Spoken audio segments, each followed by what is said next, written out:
नहीं जनाब। स्टूडेंट्स, अभी जो हम स्टार्ट कर रहे हैं, चैप्टर 4 को हम वाइंड अप करने जा रहे हैं। और चैप्टर नंबर 5 का मैंने आपसे क्वेश्चन पेपर पास्ट ईयर्स के वो शेयर किए हैं इंटरनेट यूजेस के, उसको जरूर देखिएगा। और फिर एक चैप्टर ऐसा है जो फर्स्ट टाइम आपका है, वो इमर्जिंग टेक्नोलॉजीज का। उसमें आर्टिफिशियल इंटेलिजेंस, मशीन लर्निंग के कॉन्सेप्ट हैं छोटे छोटे, वो आपको आने चाहिए। और फिर इंशाल्लाह मैं इसको क्लोज करके ना, तो चैप्टर 7 के सूडो कोड और खास तौर पे ये वाला डॉक्यूमेंट जो मैंने आपसे शेयर भी किया था पास्ट ईयर्स के पेपर्स के अंदर, तो वो आप जरूर इसको स्टडी करें। ये जो डॉक्यूमेंट है ना स्टूडेंट्स, ये वाला, इसके अंदर ऑलमोस्ट लास्ट 4 चैप्टर्स का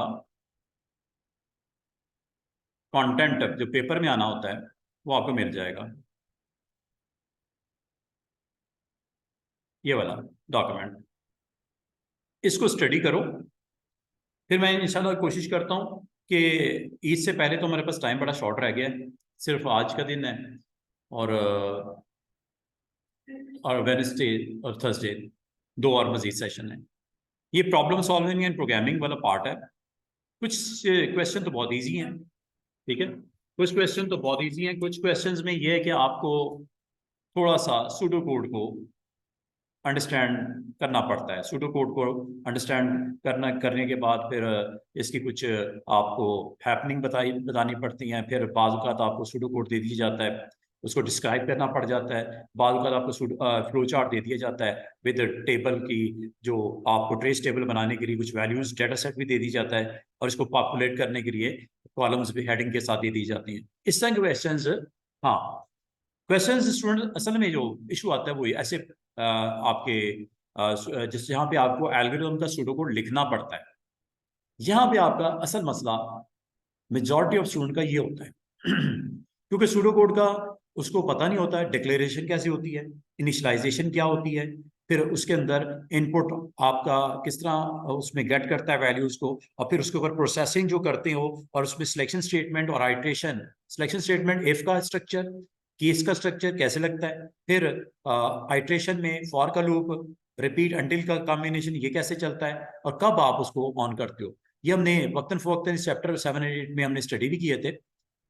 और इसको राइट करने का जो तरीका है वो यहाँ पे इनिशियलाइजेशन हो रही है, ये लूपिंग और इनसाइड अनदर लूप भी रिपीट अंटिल के साथ वैलिडेट करने के लिए ये यूज हो रहा है। और फॉर का लूप लगता है जब नंबर ऑफ आइट्रेशन आपके फिक्स हों। अब ये थोड़ी सी आपको इसके बारे में मजीद रिवीजन अगर चाहिए तो इंशाल्लाह मैं ईद के फौरन बाद, ईद के दिनों में आप लोगों ने पता क्या करना है, इंटरनेट एंड इट्स यूजेस का चैप्टर जो है इसको पढ़ो, और चैप्टर नंबर 3 को पढ़ो। दोनों को अपने तई क्वेश्चंस मैंने आपसे शेयर कर लिए, आंसर्स देखो, टेक्स्ट पढ़ो, कम से कम ये 2 चैप्टर इसको रेडी करो। ईद के फौरन बाद सिर्फ एक चैप्टर रह जाएगा हमारा इमरजेंसी कॉलेज का, उसको मैं कोशिश करूंगा कि उस पर मेन टॉपिक्स हम अंडरस्टैंड कर लें, और साथ में फिर मैं आपको फौरन से पहले 7th और 8th पे ले आऊँ रिवीजन हो जाए आपकी, क्योंकि आपका एक शायद 12 मई को है, एक 18 मई को है, ठीक है। दिन इतने नहीं है बीच में, ये 5 दिन ये निकल जाएंगे हॉलीडेज की, ईद के, तो वाकई टाइम आपका खत्म हो रहा है। तो अभी हम चैप्टर को क्लोज करते हैं, चैप्टर नंबर 4। इसमें सबसे पहले रनिंग ऑफ एप्लीकेशन के बारे में आपको ब्रीफ किया जा रहा है। इसमें आपको ये बताया जा रहा है कि when a computer starts up, part of the operating system need to be loaded. जो रिक्वायर्ड होता है ऑपरेटिंग सिस्टम का सेगमेंट, वो मेमोरी में लोड होता है। Operating system means Windows, Linux वगैरह, जितना रिक्वायर्ड होता है कंप्यूटर स्टार्ट करने के लिए, वो ऑपरेटिंग सिस्टम का उतना हिस्सा मेमोरी में, रैम में लोड हो जाता है। अम्मार है, अम्मार है, और वो आया था हादी, वो कह रहा था रिकॉर्डिंग मुझे दे देना। अच्छा जी, तो सबसे पहले आपने कंप्यूटर को जब स्विच ऑन करते हो स्टूडेंट्स, जब आप स्विच ऑन करते हो एक प्रोसेस चलता है, उस प्रोसेस को हम बोलते हैं बूटिंग अप, बूट करना, कंप्यूटर को लोड करना, और इसको टेक्निकली बोलते हैं boot strap loader. Boot strap loader होता क्या है, जब आप स्टार्टअप करते हो कंप्यूटर को तो इसका मदर बोर्ड एक्टिवेट होता है, और ये हैंडल करता है इसके आईओ सिस्टम के ऑपरेशन को, चेक करता है क्या मदरबोर्ड ये चेक करता है, वेरीफाई करता है कि मेरे साथ जो इसके इनपुट आउटपुट जो कंपोनेंट है प्रॉपरली कनेक्ट हैं कि नहीं है। और इसको इंस्ट्रक्शन को बायोस बोलते हैं। Basic input output system, basic input output system. इसका अल्टीमेटली ऑब्जेक्टिव क्या होता है कि मदरबोर्ड इस चीज को वेरीफाई करता है कि क्या मेरे हार्डवेयर के साथ इनपुट आउटपुट डिवाइसेस कनेक्ट हैं कि नहीं है। जो कंप्यूटर है, सीपीयू है, वो चेक करेगा कि नहीं करेगा। उसको इनपुट भी चाहिए, कीबोर्ड वगैरह, और आउटपुट भी चाहिए जिसमें डिस्प्ले है, मॉनिटर वगैरह। तो ये मदरबोर्ड की ये रिस्पॉन्सिबिलिटी होती है। और ये इंस्ट्रक्शन किस में लिखी होती है कि ये ऐसा हो, वो आपकी बायोस में होती है। बायोस असल में आपका रोम का पार्ट है, बायोस आपका। और उस बायोस को हम आमतौर पे फर्मवेयर भी बोलते हैं। This is a instruction written by burn by manufacturer. जो मैन्युफैक्चर होता है ना आपकी डिवाइस का, डेल है, एलजी है, लिनोवा है, जो भी डिवाइस का आपका मैन्युफैक्चरर होता है, वो हार्डवेयर को जो है वो चेक करने के लिए एक सॉफ्टवेयर लिखा जाता है। सॉफ्टवेयर को हम फर्मवेयर बोलते हैं। फर्मवेयर आपके हार्डवेयर को, इस चीज को चेक करता है कि आपके साथ जो कनेक्टेड कंपोनेंट हैं मदरबोर्ड के साथ, आपकी मेमोरी हो गई, आपका कीबोर्ड हो गया, माउस हो गया, प्रिंटर हो गया, इसको चेक करता है। ये इंस्ट्रक्शन किस में पड़ी होती हैं? बायोस में। बायोस को हम सेकंड नेम फर्मवेयर भी बोलते हैं। और ये फर्मवेयर सेट ऑफ इंस्ट्रक्शंस होती हैं। बायोस में क्या होती हैं? सेट ऑफ इंस्ट्रक्शंस होती हैं जो कि रोम में होती हैं, जिसे फर्मवेयर भी बोलते हैं। इसका काम क्या होता है और ये कौन इसमें इंस्ट्रक्शन राइट करता है? आप नहीं करते, मैं नहीं करता, मैन्युफैक्चरर की तरफ से बर्न्ड होती हैं, बर्न की हुई इंस्ट्रक्शंस होती हैं। और at the time of manufacturing instruction दे दी जाती हैं। और जब आप कंप्यूटर को ऑन करते हो तो ये फर्मवेयर एग्जीक्यूट होता है, ये सॉफ्टवेयर चलता है। और सॉफ्टवेयर चलने के बाद सबसे पहले चेक करता है कनेक्टेड डिवाइसेस को, everything is okay. Firmware is defined as a program. Firmware के बारे में अगर आपसे पूछ ली जाए तो वन लाइनर डेफिनेशन क्या है? Firm is defined as a program या सॉफ्टवेयर दैट प्रोवाइड्स क्या? Low level control for devices. Low level मतलब मशीन लेवल पे, हार्डवेयर लेवल पे इस चीज को चेक करता है कि मदरबोर्ड के साथ क्या क्या लगा हुआ है। यूएसबी तो नहीं कनेक्ट हुई हुई है, माउस लगा हुआ है, कीबोर्ड लगा हुआ है, एवरीथिंग। तो ये सारी चीजें सिस्टम को इंस्ट्रक्शन पास की जाती हैं बायोस के थ्रू, जो कि आपका एक काइंड ऑफ सॉफ्टवेयर है। और ये आपका कैटेगरी फर्मवेयर कहलाती है। और ये रीड ऑनली होती है, इसको आप चेंज नहीं कर सकते। और बायोस के बारे में मजीद आपको एक्सप्लेन किया जा रहा है। ये असल में है क्या? बायोस एक सॉफ्टवेयर है। कहाँ स्टोर होता है? रोम में। जिसे बाज का हम एक इसकी टाइप है रोम की, ईईपी रोम। ईईपी रोम अगर आपसे पूछा जाए तो आपने बताना क्या है? Electrically erasable programmable read only memory. और ये होती क्या है? ये kind of flash memory chip होती है।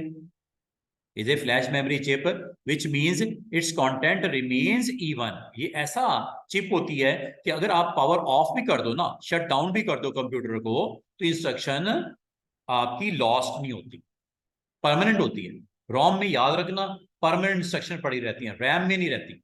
रैम आपकी रैंडम एक्सेस मेमोरी है, और ये स्विच ऑफ होते ही आपकी सारी मेमोरी लीक हो जाती है, उसके अंदर वैल्यूज आप लॉस कर लेते हो। लेकिन रोम एक ऐसी मेमोरी है जो कि इसकी टेक्नोलॉजी जो यूज होती है, फ्लैश मेमोरी चिप, इसका काम क्या होता है? ये आपकी वैल्यूज को होल्ड करता है, अपने पास स्टोर रखता है। आप यहां तक कि कंप्यूटर को भी बंद कर दो, ये लॉस्ट नहीं होती। और ये दोनों मेमोरीज याद रखना, चाहे रोम हो चाहे रैम हो, ये प्राइमरी मेमोरी की कैटेगरी में फॉल करती है। मेमोरी आपकी दो तरह की होती है, एक प्राइमरी होती है, एक सेकेंडरी होती है। प्राइमरी मेमोरी में रैम एंड रोम है एग्जाम्पल्स, और सेकेंडरी मेमोरी में hard disk, solid state drive, CDs, DVDs, USB.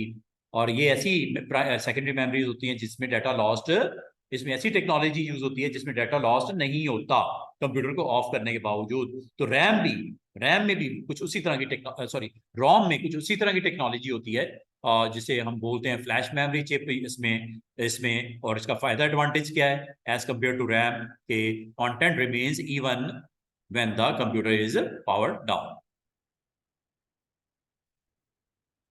While the BIOS is stored EEPROM, the BIOS settings are stored on, अच्छा BIOS setting एक चिप होती है जिसे CMOS बोलते हैं। फर्दर मतलब डिटेल में चला गया, BIOS सेटिंग एक चिप होती है जिसको क्या बोलते हैं, उसका जो मेटालिक स्ट्रक्चर क्या होता है? ये कॉम्प्लीमेंट्री मेटल ऑक्साइड सेमीकंडक्टर होता है। और ये ऐसा आपके पास आपके पास ऑप्शन है, टेक्नोलॉजी है, CMOS is powered up at all time via A rechargeable battery on the motherboard. अच्छा, लाजिम बात है, ये भी, इसको भी रिक्वायर्ड है। ये ऐसा नहीं होता, इसी टेक्नोलॉजी के अंदर बिल्ट इन फीचर है कि ये रिचार्जेबल कर देता है, मतलब रिचार्जेबल बैटरी इसके अंदर मदरबोर्ड के अंदर इंस्टॉल्ड होती है और ये हर वक्त ऑन होती है। इसी वजह से रोम की इंस्ट्रक्शन या सीमॉस की इंस्ट्रक्शन जो कि आपकी बायोस की सेटिंग्स हैं वो लॉस्ट नहीं होती, इवन आप कंप्यूटर को ऑफ भी कर दो। तो इसका भी इंटरनल मैकेनिज्म है जिसकी वजह से ये वैल्यूज को, सेटिंग को डिस्टर्ब नहीं करता। Therefore the bio setting would be reset if the battery was remove. हाँ, एक ऑप्शन है इसको खत्म करने का, अगर इसके अंदर जो बैटरी लगी होती है, मदरबोर्ड पे बैटरीज लगी होती हैं, मदरबोर्ड में फिजिकली क्या लगी होती है, इसके अंदर छोटी छोटी बैटरीज लगी होती हैं जो करती क्या है कि इस बायोस की सेटिंग को अपने पास होल्ड ऑन रखती हैं even the computer is shut down. लेकिन लेकिन लेकिन अगर स्टूडेंट्स आपने बैटरी निकाल दी और disconnected from some reason, once the CMOS is restarted, it will access the same BIOS program from EEPROM। ये एक अच्छी फीचर है, but the setting will now be the default factory setting पे reset कर देता है। Consequently if a user has change the bio setting, for example bio setting क्या होती है, आप क्लॉक की स्पीड चेंज करते हो, क्लॉक की स्पीड चेंज करते हो, the setting will revert to these setting made at the default once power is restored to the CMOS। और आपको जिस तरह बोला कि एक रिचार्जेबल कंपोनेंट है, अगर उसको निकाल दिया जाए तो CMOS की सेटिंग, जो बायो सेटिंग है, वो लॉस्ट हो जाती है। लेकिन उससे ये भी बता दिया कि जैसे आप दोबारा प्लग करते हो, बैटरी अपनी पोजीशन पे आती है तो EEPROM से उसको रिकवर करता है और इसको डिफॉल्ट पे ले जाता है, सेटिंग को डिफॉल्ट पे ले जाता है, जो यूजर ने सेटिंग चेंज की होती है उसको डिफॉल्ट पे रिकवर कर देता है। और ये जी इसका इंटरनल ब्लॉक डायग्राम कि किस तरह आपका फर्मवेयर इंटरफेस बिटवीन, एक इंटरफेस है बिटवीन OS एंड हार्डवेयर, तो एक दरमियान में ब्रिज का रोल प्ले कर रहा है between hardware and operating system. ये डायग्राम अगर गौर से देखो स्टूडेंट्स, ये डायग्राम को अगर आप गौर से देखो स्टूडेंट्स, तो ये ब्रिज है between your operating system and hardware. ये आपको पता है एक हार्डवेयर कंपोनेंट होता है, एक सॉफ्टवेयर होता है, दरमियान में आपका एक फर्मवेयर होगा। फर्मवेयर असल में क्या है, ये आपकी CMOS टेक्नोलॉजी, और इसके अंदर बायोस की सेटिंग्स, और बायोस सेटिंग आपकी ऑपरेटिंग सिस्टम के अंदर वो यहां से रीड करता है, ठीक है, और फिर ये सेटिंग को फिर यूज करते हुए अपने हार्डवेयर को आप कॉन्फ़िगर कर सकते हो। अच्छा, इसके अलावा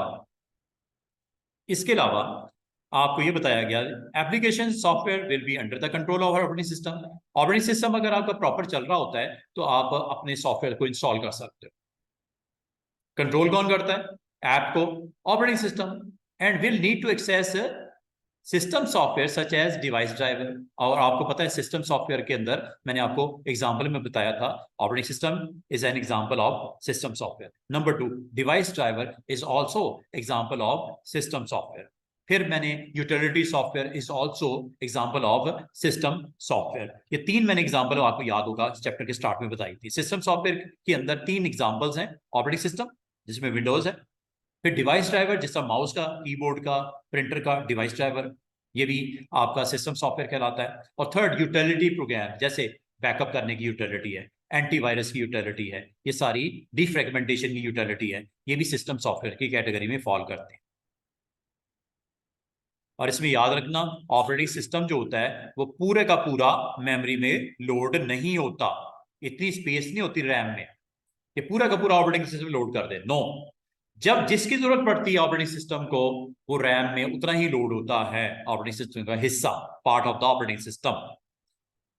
इंटरप्ट, इंटरप्ट क्या होते हैं? ये सिग्नल्स होते हैं, हाँ सिग्नल होते हैं जो डिवाइस की तरफ से आते हैं, या डिवाइस के, ये हार्डवेयर इंटरप्ट होता है और एक सॉफ्टवेयर इंटरप्ट होता है।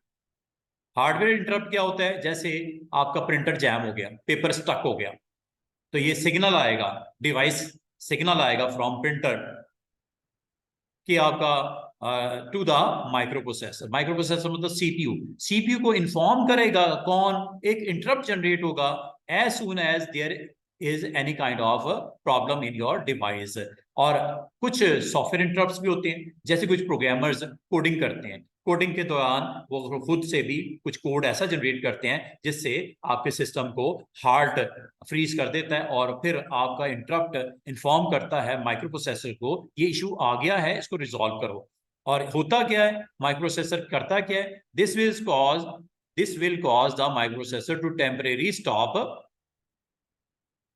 what it is doing so that it can service to the interrupt। याद रखना, अगर कोई काम कर रहे हो सारे का सारा आपका टेम्परेरी स्टॉप हो जाएगा, माइक्रो प्रोसेसर काम करने छोड़ देगा, और सबसे पहले इसको जो क्रिटिकल काइंड ऑफ मसला आ गया है, प्रॉब्लम आ गई है सिस्टम में, इसको पहले ठीक किया जाएगा।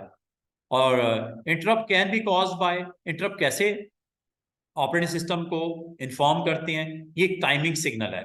अब इंटरप्ट के बारे में बता रहा हूं, कॉज्ड बाय, इंटरप्ट की कॉज क्या होते हैं, एक टाइमिंग सिग्नल होता है, आईओ प्रोसेस होता है, फॉर एग्जांपल डिस्क ड्राइव या प्रिंटर रिक्वायरिंग मोर डाटा। आपने कोई 10 पेज प्रिंट करने हैं, ठीक है, और आपके प्रोसेसर ने 2 पेज सेंड कर दिए प्रिंटर की बफर में, प्रिंटर की बफर में ये प्रिंट हो गया, ये प्रिंट निकल आया, ठीक है। तो फिर इंटरप्ट जाएगा फ्रॉम योर प्रिंटर, ये प्रिंटर डिवाइस लगी हुई है, फ्रॉम योर प्रिंटर प्रोसेसर को कि मैं रेडी हूं अगली कुछ प्रोसेसिंग करके डाटे को मेरे पास अगले 2 पेज 3 पेज जितनी मेरी बफर का साइज है वो पेज भिजवा दो। तो ये जो काम होता है, ये सारे का सारा एक्शन जब तक ये पूरी जॉब डन नहीं हो जाती, तो ये प्रिंटर रिक्वायर मोर डाटा, ठीक है। ये भी सिग्नल जो आते हैं ये भी इंटरप्ट सिग्नल ही कहलाते हैं। और कभी कभी हार्डवेयर फॉल्ट भी आ जाता है, जैसे मैंने बोला ना पेपर जैम हो जाता है, ठीक है, तब भी ये इशू आता है। या एज ए यूजर स्टूडेंट्स आप एक की प्रेस करते हो, बड़ी फेमस की है, कंट्रोल ऑल्ट डिलीट या ब्रेक, इस पे भी आपका जो की प्रेस करते ही क्या होगा कीबोर्ड के ऊपर, which causes the system to be interrupted. और कुछ ऐसे भी इंटरप्ट्स होते हैं जो सॉफ्टवेयर जनरेटेड होते हैं, software errors that cause a problem. For example exe file, आपने एक एग्जीक्यूटेबल फाइल होती है, गेम आपकी पड़ी हुई है सिस्टम में, अगर वो आपकी that cannot be found to initiate the execution of a program, ऐसी सूरत में कोई आप गेम की एग्जीक्यूटेबल फाइल आपकी डिलीट हो गई या आपकी किसी वजह से वो आपका टेम्पर हो गई, ऐसी सूरत में भी इंटरप्ट जनरेट होता है। और आपने एक बड़ा फेमस इंटरप्ट देखा होगा, डिवाइड बाय जीरो। बाद अगर ऐसा भी होता है कि कोई ऐसा प्रोग्राम आपने लिखा हुआ है जिसमें कोई कैलकुलेशन हो रही है, कैलकुलेशन होते होते एक स्टेज पे उस वैल्यू को, जो फाइनल वैल्यू है, डिवाइडेड बाय जीरो एरर आ गई। आपको पता है डिवाइड बाय जीरो का मतलब क्या होता है, इन्फिनिट वैल्यू। तो ये भी एक सॉफ्टवेयर इंटरप्ट भी हो सकता है, हार्डवेयर इंटरप्ट भी हो सकता है, ये काइंड ऑफ सिग्नल होता है। एग्जांपल्स आपको बता दी गई हैं। और याद रखना, जब इंटरप्ट रिसीव होता है micro processor either carries on, micro processor 2 काम कर सकता है इंटरप्ट जब आए। इंटरप्ट जब आता है माइक्रो प्रोसेसर 2 काम करता है। अगर तो क्रिटिकल जॉब है, अगर कोई बहुत ही रिस्क वाला काम हो गया, पेपर जैम हो गया, कोई ऐसा आपका एक्शन रिक्वायर्ड हो जिसके बगैर गुजारा नहीं है, तो माइक्रो प्रोसेसर फिर उसकी तरफ जाता है, व्हाट इट वाज डूइंग, जो भी काम कर रहा था स्टॉप कर देता है सर्विसेज। कौन, माइक्रो प्रोसेसर, डिवाइस और program that cause the interrupt, और उस डिवाइस की तरफ जाके उसकी वो प्रॉब्लम को सॉल्व किया जाता है। और प्रॉब्लम जब सॉल्व हो जाती है तो फिर इसको रिज्यूम किया जाता है जो जॉब वो खुद परफॉर्म कर रहा है प्रोसेसर। याद रखना, जब कभी इंटरप्ट जनरेट होता है, सिग्नल आता है ऑपरेटिंग सिस्टम को, माइक्रो प्रोसेसर को, वो जो करंट जॉब्स कर रहा होता है, जितनी जितनी प्रिंटिंग निकल रही है या आपकी कोई ब्राउजिंग हो रही है या आपने कोई ईमेल आप काम कर रहे हो या आप स्काइप के ऊपर कनेक्टेड हो, सब कुछ आपका वहां पे जाके रुक जाएगा टेम्परेरी, प्रोसेसर वो काम सारे छोड़ देगा। और सबसे पहले क्या करेगा, जो इंटरप्ट जहां से जनरेट हुआ है उसकी प्रॉब्लम को जाके उसका कॉज मालूम करके उसको ठीक करने के लिए वो जाएगा। जब वो हो जाएगा तो फिर अच्छा, इंटरप्ट बाद ना एक से ज्यादा भी हो जाते हैं। एक इंटरप्ट आपने कीबोर्ड का जनरेट कर दिया, ऑल्ट कंट्रोल ब्रेक, एक इंटरप्ट प्रिंटर की तरफ से भी आ गया। इसमें से ये इंटरप्ट की प्रायोरिटी सेट होती है कि इसमें से जो सबसे इंपॉर्टेंट है पहले उसको रिजॉल्व करो, फिर प्रायोरिटी नंबर 2 3 4। हाँ, बाद का इंटरप्ट एक ही आया है लाल में सारी तवज्जो उधर। लेकिन बाल बात कुछ ऐसा भी हो सकता है सिस्टम में कि दो से ज्यादा इंटरप्ट आ गए, तो उसकी प्रायोरिटी सेट करने की रिस्पॉन्सिबिलिटी अगेन इंटरप्ट हैंडलर की होती है। Interrupt allow computer to carry out many task और to have several windows open at the same time. और ये इंटरप्ट की वजह से पॉसिबल है कि आप एक से ज्यादा प्रोग्राम में एक ही वक्त में काम कर रहे होते हो। An example would be downloading A file, जैसे आप कर रहे होते हो कंप्यूटर के ऊपर, इंटरनेट के ऊपर, सेम टाइम आप म्यूजिक लिसन भी कर रहे होते हो लाइब्रेरी से। फिर interrupt allow these two function to coexist and the user has the impression that both functions are being carried out simultaneously. आपको बिहाइंड द सीन हो क्या रहा है आपको इससे कोई गरज नहीं है, लेकिन इसको मैनेज करने का काम कौन कर रहा है कि आपके दोनों काम पैरेलल चल रहे हैं, म्यूजिक लिसन भी कर रहे हो और दूसरा क्या कर रहे हो आप, फाइल डाउनलोड भी कर रहे हो, फाइल डाउनलोड भी कर रहे हो, म्यूजिक लिसन भी कर रहे हो। ये पॉसिबल कैसे हो गया? साइमल्टेनियसली इंटरप्ट्स की वजह से। In reality data is being pass in and out memory very rapidly. आपको पता है जो चीज की जरूरत होती है कहाँ लोड होता है? रैम में। और जो आपको फर्दर ऑपरेटिंग सिस्टम भी उसका part of the operating system वो भी रैम में होता है। कोई फाइल या एप्लीकेशन ओपन करते हो वो भी रैम में होती है। तो रैम और हार्ड डिस्क के दरमियान में बहुत रैपिडली ये आपका फंक्शन कर रहा होता है, allowing both function to be service. This can also be achieve by using an area in a memory known as buffer. Buffer क्या होता है? Buffer is a memory area that store data temporarily. For example buffer नहीं, recycle bin नहीं होता। Buffer इस तरह होता है, मैं आपको एक्सप्लेन इस तरह कर सकता हूं कि 100 पेजेस हैं, प्रिंटर की भी बफर होती है। प्रिंटर की बफर अलाउ करके 2 पेजेस मिसाल के तौर पे, बाकी 8 पेजेस किधर पड़े होंगे? क्यू में होंगे। बफर में क्या होगा? जो प्रिंट जॉब हो रही है इस वक्त, जैसे बफर में से प्रिंटिंग एग्जीक्यूट हो जाती है वो 2 पेज निकल आते हैं। फिर बफर एम्प्टी होने के बाद वो रिक्वायर्ड करता है अपने सिस्टम को, इंटरप्ट भेजता है कि जो आपके रिमेनिंग 8 पेज हैं उनको प्रोसेस करके मुझे भेज दो। तो बफर एक दरमियान में जोन होता है जो हार्डवेयर को और जो प्रोसेसर को हेल्प करता है, एक ब्रिज के तौर पे, एक टेम्परेरी आपका स्टे होता है जिसमें डाटा आपका वक्ती तौर पे पड़ा होता है आफ्टर प्रोसेसिंग। कहाँ पे पड़ा होता है? बफर में। बफर आपका आगे कनेक्ट होता है आपके हार्डवेयर के साथ, ठीक है। इसी तरह जब आप मैच वॉच कर रहे होते हो या मूवी वॉच कर रहे होते हो और आपको पता है इंटरनेट की स्पीड अगर स्लो हो तो आपका वो थोड़ा वेट करना पड़ता है, आप वेट कर रहे होते हो, वेट कर रहे होते हो। असल में वो क्या रहा होता है, वो प्रोसेस करने के बाद डाटा बफर में जाके स्टोर कर रहा होता है और बफर जब फुल हो जाती है फिर उसको मूवी को प्ले कर देता है। तो ये बफर आपका एक ऐसा जोन होता है, मेमोरी का ऐसा पार्ट होता है जो टेम्परेरी प्रोसेसिंग के बाद और हार्डवेयर पे एग्जीक्यूशन के दरमियान में एक पार्ट है मेमोरी का जो स्टे करता है डाटा को अपने पास। ये आपको बताया भी।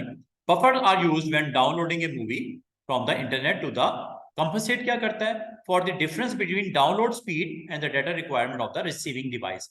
आप सीधी सी बात है, आप मल्टीमीडिया के ऊपर उसको वॉच कर रहे हो, मूवी को मल्टीमीडिया के ऊपर आप वॉच कर रहे हो, इंटरनेट की स्पीड ज्यादा है, इंटरनेट प्रोसेस करके भेजा जा रहा है, हार्डवेयर की स्पीड थोड़ी स्लो है। तो अब इसके दरमियान में प्रोसेस करने के बाद डाटा कहाँ स्टे करेगा? उसको बोलते हैं बफर। बफर में रख देगा, बफर जोन में बफर में रख देगा। और इंटरनेट की और जो हार्डवेयर की स्पीड जो कि डिफरेंट होती है, इंटरनेट पे प्रोसेसिंग बहुत ज्यादा हाईली स्पीड पे हो रही होती है और उसकी एग्जीक्यूशन आपकी डिवाइस के ऊपर मल्टीमीडिया पर स्लो हो रही होती है। तो इसको कंपोजिट करने के लिए दरमियान में एक ऐसा एरिया हार्डवेयर आपका एक ऐसा मेमोरी का स्टोरेज एरिया सेट कर दिया जाता है जहां पे टेम्परेरी वक्ती तौर पे डाटा आपका पड़ा रहे। जैसे जैसे आपका मल्टीमीडिया पे बिट स्ट्रीमिंग हो रही होती है तो बफर में से उसको पास किया जा रहा होता है आपके फर्दर उसको प्रोसेस करने के बाद डाटे को बफर जोन में वक्ती तौर पे स्टे करने के लिए होता है। और ये असल में ये क्यों यूज होता है? क्योंकि आपको पता है स्पीड जो कि इंटरनेट की और डाटा जो आप रिसीव कर रही है डिवाइस मल्टीमीडिया वो स्लो होता है। इंटरनेट डाउनलोड स्पीड ज्यादा है और डिवाइस की एग्जीक्यूशन स्पीड स्लो है, तो बफर यहाँ पे एक टेम्परेरी स्टोरेज के लिए अवेलेबल कर देता है अपनी services. The data transmission rate of the movie file from the web server to the buffer must be greater than the rate at which the data is transmitted from buffer to media player. Without buffer, the movie would frequently freeze. वो जो रुकती है ना अगर buffer ना हो तो आपकी मूवी स्मूथली चले ही ना कभी। और एक चीज और याद रखना, प्रिंटर जो लगा होता है, ये आपकी फाइल है जो वर्ड में आपने कंपोज की है, प्रोसेस होने के बाद बफर में उसे स्टोर करता है और फिर यहां से आपकी आउटपुट प्रिंटर की तरफ जाता है। याद रखना, अगर बफर ना होता तो ये प्रोसेसिंग बड़ी हाई स्पीड पे होती है। क्लैश आ जाएगा। हाँ, नहीं, after processing your data will stay in your buffer. अब बफर के बाद इसको वो आउटपुट हार्डवेयर जो होता है, प्रिंटर जो लगा होता है, उस पर प्रिंटिंग शुरू होती है। अब प्रिंटिंग आपको पता है स्लो स्लो हो रही होती है। हाँ, बिल्कुल। हाँ, देखो मैं आपको सिंपल वे में बफर का एग्जांपल ये दे रहा हूँ। प्रोसेसर की स्पीड बहुत ज्यादा होती है, इससे चंद मिली सेकेंड में नंबर ऑफ इंस्ट्रक्शन को प्रोसेस करना शुरू कर देता है। अब क्या, जितनी तेज प्रोसेसिंग हो रही है, प्रिंटर की उतनी स्पीड है? नो। अब इसके दरमियान में कौन रोल प्ले करेगा? कोई ऐसा एरिया होना चाहिए ना जहाँ पे प्रोसेसिंग के बाद एक डाटा वहां पे रख दिया जाए, ताकि हार्डवेयर के ऊपर जब वो एग्जीक्यूट हो, जितना जितना आपका बफर एम्प्टी होता जाएगा, पीछे से डाटा प्रोसेस होके टेम्परेरी बफर में आता जाएगा, प्रोसेस होके टेम्परेरी बफर में आता जाएगा, और बफर से आगे एग्जीक्यूट होगा ऑन योर हार्डवेयर। क्या वजह बफर इंट्रोड्यूस करवाने की? स्टूडेंट जरा गौर कीजिएगा। हार्डवेयर की स्पीड स्लो है मल्टीमीडिया प्लेयर की, और प्रोसेसर प्रोसेसिंग करने के बाद डाटा को भेजे जा रहा है। अब इसको मीटअप करने के लिए, कैचअप करने के लिए दरमियान में एक मेमोरी इंट्रोड्यूस करवाई जाती है, उसके ऊपर बोलते हैं टेम्परेरी मेमोरी होती है बफर, प्रोसेसिंग के बाद और एग्जीक्यूशन ऑन योर हार्डवेयर के दरमियान में। अच्छा जी जनाब, अभी हमारे पास 5-7 मिनट हैं, और ये याद, इसकी फर्दर एक्सप्लेनेशन है मेरे ख्याल में इतनी ही, अगर आप याद कर लो ये काफी है। ठीक है। अब ये इसकी फ्लो चार्ट है। आपके पास डाटा है फाइल में, कोई फाइल आपने प्रिंटिंग के लिए भेजी है, मिसाल के तौर पे एक फाइल है, मिस्टर अमार ने सेंड की प्रिंटर की तरफ, तो चेक करेगा buffer any data to send to printer, yes या नो। अगर तो आपका कुछ भी नहीं है, खाली है, कोई प्रिंटिंग नहीं हुई, सुबह का टाइम है, अभी किसी भी नहीं भी प्रिंटिंग नहीं भेजी, तो प्रोसेसर क्या करेगा? जो काम कर रहा है वही करता रहेगा। लेकिन याद रखना, जैसे कोई डाटा आता है, यस डाटा है, data from the document to be printed is send to the printer buffer from the computer memory. File load की आपने, फाइल आपने लोड की, क्या ये फ्लो चार्ट है, ये आपको अंडरस्टैंड करवा रहा है कि बफर का रोल क्या है। ठीक है। अभी क्या हुआ, आपने एक फाइल सेंड की, आपने कहा फाइल प्रिंट, यहां गई, चेक कर रहा है वो, क्या कोई डाटा आया है प्रिंटर की तरफ? आया है। ठीक है। प्रोसेस करने के बाद कहा, computer memory from the buffer, content of the printer, buffer are empty to the printer, मतलब प्रिंटिंग शुरू, प्रिंटिंग हो रही है, प्रिंटिंग हो रही है, हो रही है। वो कह रहा है और डाटा सेंड टू प्रिंटर, पूरे का पूरा आ गया? नहीं। फॉर एग्जाम्पल आपके अभी 5 पेज आए, 5 अभी रहते हैं। अगर तो डाटा मजीद है, अगर है, yes, all data has been printed, the printer buffer becomes empty and interrupt signal भेजा जाता है प्रोसेसर को कि तुम बराए मेहरबानी ये डाटा मुझे मजीद जो आपने प्रिंटिंग रिक्वायर्ड है सेंड कर दो। फिर क्या होगा? The current task is suspended, जो भी काम कर रहा है वो रुक जाएगा, और आपका दोबारा से ब्रांच करेगा कि मजीद कोई डाटा है तो प्रिंटिंग शुरू, बफर की तरफ गया। और इस तरह ये पूरा एक साइकिल में आपको फ्लो चार्ट के थ्रू समझाया गया कि बफर एम्प्टी किस तरह होता है, बफर को फुल कैसे करते हैं, और इसको किस तरह आप यहाँ पे सेट करते हैं। लें जी, ये एक सिंपल सा एक्शन रिक्वायर्ड है, एक छोटी सी एक्टिविटी है। आपको डिस्टिंग्विश करना है between system software, application software. Screen saver Fatima बताओ, एंटीवायरस सॉफ्टवेयर क्यों? मैंने अभी थोड़ी देर पहले बोला सिस्टम सॉफ्टवेयर में ऑपरेटिंग सिस्टम होता है, यूटिलिटी प्रोग्राम्स होते हैं जिसमें एंटीवायरस हो गया, बैकअप्स हो गए, ये सारे सिस्टम सॉफ्टवेयर कहलाते हैं। ठीक है। कंट्रोल एंड मेजरमेंट सॉफ्टवेयर, नहीं, नहीं, control and measurement temperature check हो रहा है, वॉल्व ऑन ऑफ हो रहा है गार्डन के अंदर, तो ये ऐप है, ये एप्लीकेशन सॉफ्टवेयर है। Printer driver, printer divider, device driver, system software है, video editing software, video editing application software. ये ऊपर याद है शुरू में एक आपके ब्लॉक्स बने हुए थे, उसमें लिखा हुआ था video editing software, compiler system, QR code reader, apps, on screen calculator, app, operating system. Good, ये टिक करने हैं। ठीक है, इस तरह के छोटे छोटे क्वेश्चंस आपके हो सकते हैं। ये आपको यहाँ पे बायोस के बारे में अभी जो पढ़ा है, हाँ इजी होते हैं, लेकिन यहाँ पे भी गलतियां करते हैं स्टूडेंट्स। अब ये देखो, क्रॉस मैच करो जरा, देखते हैं। अमार, आप अटेम्प्ट करना चाहो आप भी कर सकते हो। 1 2 3 4, इनको फटाफट, मुझे 2 मिनट है आपके पास, क्रॉस मैच कर दो। जस्ट लिखो 1 डैश आगे उसका नंबर, 2 डैश आगे उसका नंबर, 3 डैश आगे उसका नंबर, 4 डैश आगे उसका राइट साइड वाला नंबर। जल्दी से लिख दो, देखते हैं आपको कितनी नॉलेज है इस चैप्टर के बारे में अभी तक। आप फातिमा पहले मुझे अटेम्प्ट करके बताओ। When a computer startup, OS is loaded into RAM.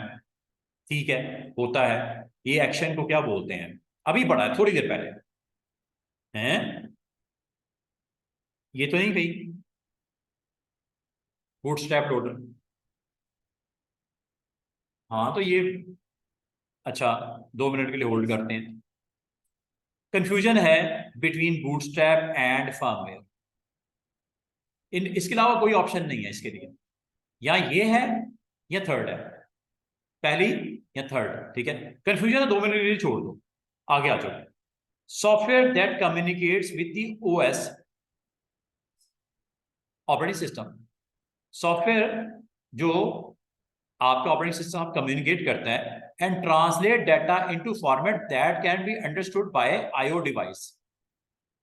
ये क्या है?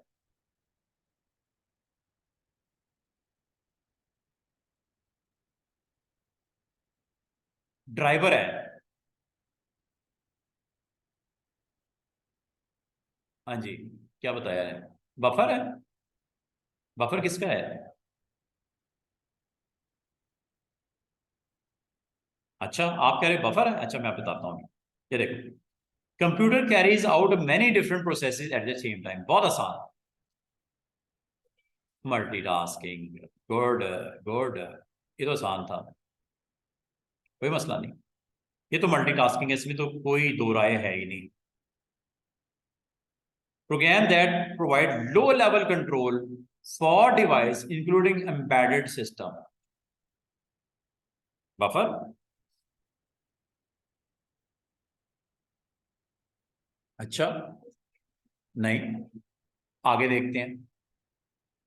चलो, ये बोलो जरा, ये तो आसान सा लग रहा है। Memory area use to hold data temporarily.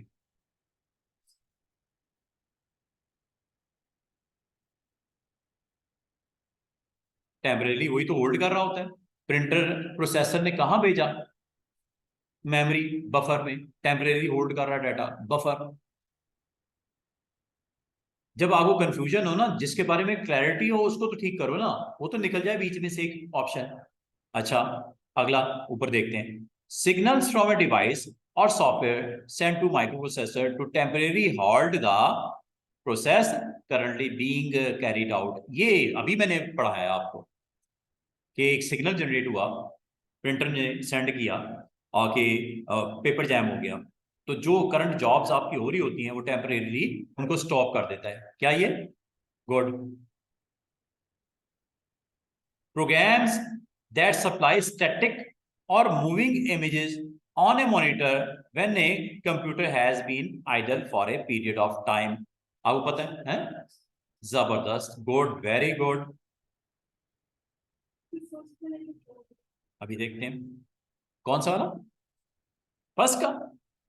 When a computer startup, operating system loaded into memory। ये मैंने अभी थोड़ी देर पहले आज की डेट में पढ़ाया है आपको।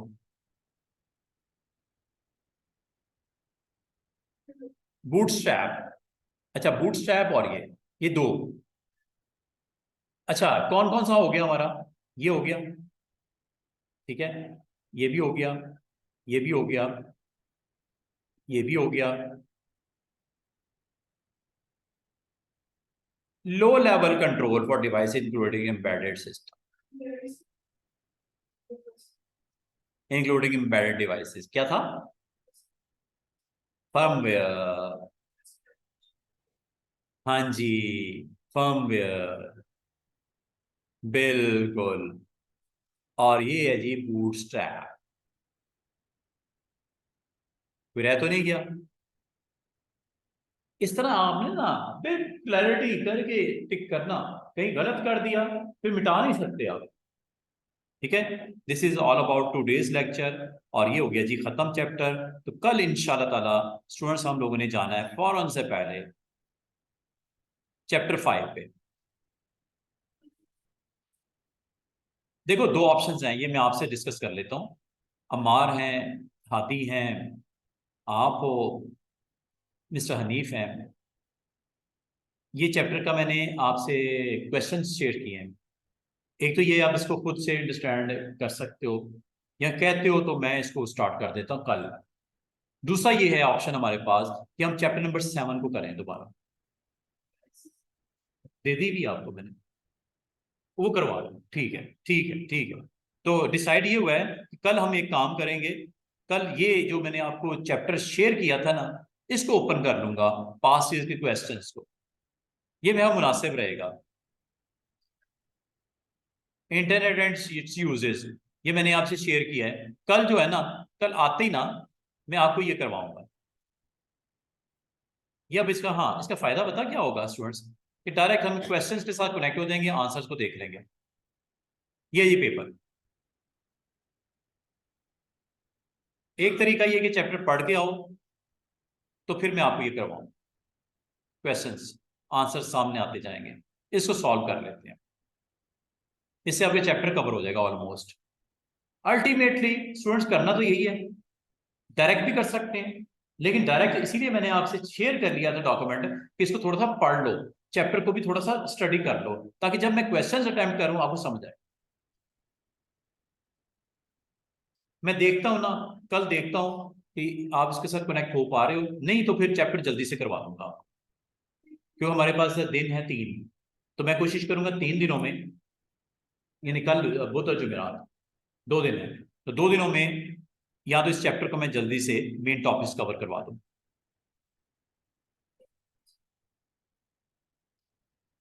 21 से 25 तक छुट्टियां हैं। कोई इतना मुश्किल चैप्टर नहीं है, आसान सा चैप्टर है। हाँ, इसलिए तो मैं आपको कह रहा हूँ। मैं एक काम करता हूँ ना, इसको जल्दी से ना, इसको जल्दी से कल चैप्टर को एक दफा गो थ्रू कर लेते हैं। बिल्कुल आसान सा चैप्टर है, बहुत आसान, मुश्किल नहीं है इतना। सिर्फ इसकी लेंथ ज्यादा है चैप्टर की, टॉपिक बहुत ज्यादा इसने डाल दिए हैं, लेकिन ये बेसिक लेवल की थ्योरी है, कोई इतनी मुश्किल नहीं है। ठीक है, तो कल इंशाल्लाह मैं देखता हूँ कि आप के साथ मैं आपका फीडबैक देख लेता हूँ क्या आता है, कि पेपर डायरेक्ट कर लें जो डॉक्यूमेंट शेयर किया वो, इस चैप्टर को आपने पढ़ना है मेरे साथ।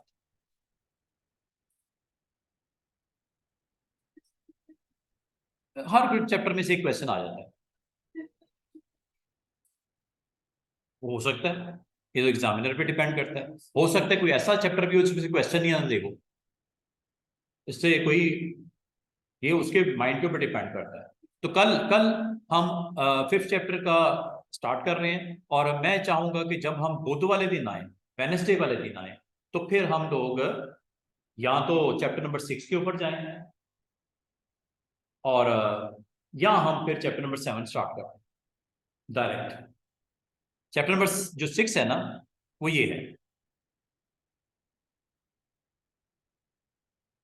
जिसमें टेक्नोलॉजीज के बारे में, ऑटोमेटेड टेक्नोलॉजी, सेंसर्स क्या होते हैं, आप किस तरह रिस्पॉन्ड करते हैं, जैसे टेम्परेचर चेक करके एयर कंडीशन का ऑन होना, गार्डन ड्राई हो गई, सॉइल ड्राई हो गई, ऑटोमेटिकली स्प्रिंकलिंग, गार्डनिंग के अंदर वाटर का वॉल्व ऑन हो जाना, गाड़ी खड़ी हुई है, वेट सेंसर लगे हुए हैं, वो ऑटोमेटिकली गेट का ओपन हो जाना। ठीक है, लाइट सेंसर्स लगे हुए हैं, क्लाउडी इन्वायरमेंट आ गया, आपके लाइट सेंसर सेंस करने के बाद लाइट डाउन हो गई, ऑटोमेटिक स्ट्रीट लाइट्स को ऑन कर देना। ये आसान सा है।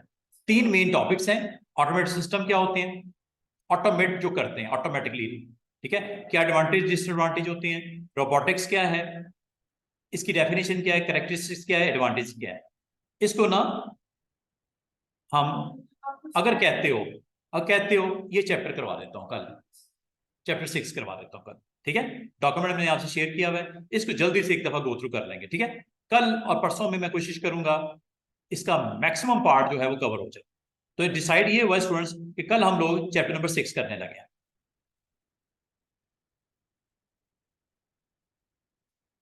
मैं देखता हूँ, मैं दे दिया आपको। हाँ हाँ, 4.1 का ऑपरेटिंग सिस्टम कहीं मिस हो गया मुझसे, मैं देखता हूँ अगर मिलता है तो, ठीक है। कल हम चैप्टर यही स्टार्ट करते हैं, ये फर्स्ट टाइम आपकी बुक में आया है, इसको एक दफा गो थ्रू कर लेंगे, आसान सा है, स्टोरी है मेरी छोटी छोटी, इसके भी इंशाल्लाह इंशाल्लाह इंशाल्लाह, ठीक है।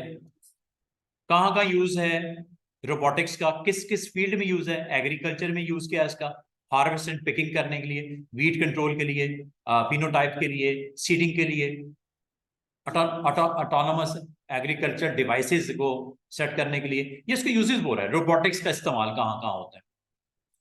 मेडिसिन फील्ड में, मेडिकल लाइन में रोबोट्स का इस्तेमाल हो रहा है, ब्लड प्रेशर चेक करने के लिए, सर्विसेज देने के लिए, मेडिसिन प्रोवाइड करने के लिए, कोरोना के टाइम पे बड़ा इस्तेमाल हुआ इसका, मेडिसिन का, रोबोटिक्स का।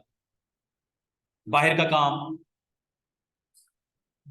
हाँ आसान है इंशाल्लाह। एंटरटेनमेंट में रोबोटिक का इस्तेमाल हो रहा है, स्टोरी है ये, इंशाल्लाह इसको कोशिश करेंगे हम ईद हॉलीडेज जाने से पहले इस चैप्टर को खत्म कर दें, ये पहले करते हैं। वो थोड़ा सा लेंथी है, चैप्टर नंबर 5, वो डॉक्यूमेंट मैंने आपसे शेयर कर दिया, उसको पढ़ो, ईद हॉलीडेज में टाइम वेस्ट नहीं करना। 5वां चैप्टर आपने ईद हॉलीडेज में स्टडी करना है स्टूडेंट्स। 6ठा मैं कोशिश करूंगा अगले 2 दिन में करवा दूँ मैक्सिमम, जल्दी से टच करके ना मेन टॉपिक्स करवा दें, सही है। ले जी, थैंक यू, अल्लाह हाफिज़।